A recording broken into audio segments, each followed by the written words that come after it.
Good afternoon. My name is Bessie Alexander Fickle, and the Metcalf log cabin was my playhouse when I was growing up. Originally, my grandparents used it for storage. However, my siblings, cousins, and I claimed the log cabin as our playhouse, and we spent hours in it whenever we visited the farm. My grandparents, Thomas and Margaret Alexander, along with my Aunt Josephine and Aunt Jenny, came to Sac City from Ohio in a covered wagon pulled by oxen. They bought a farm just north of Sac City from David Metcalf, one of the first residents in northern Sac County. Metcalf built the cabin in 1854. The one-room cabin had walls made of hewn logs from trees that grew in the area. It had a dirt floor, wood rafters, and a primitive wooden roof.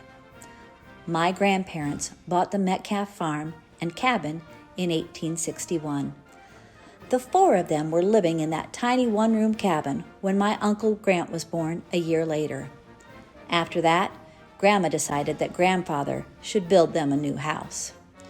She was left alone with kids whenever Grandfather went to Fort Dodge to get lumber and supplies for the new home. The round trip would take several days because oxen just don't walk that fast. Grandma said that the trip had to be made in winter, as Hell's Slough over by Lytton was impassable at normal times.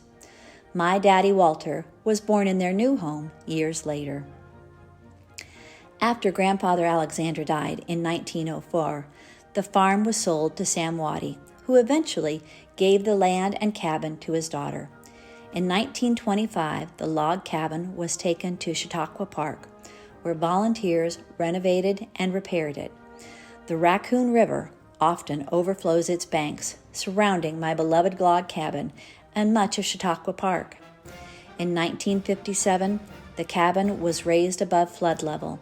The log walls are sealed and bricks from Sac City's Main Street were used to make a new chimney. I am so happy that people can still visit my log cabin.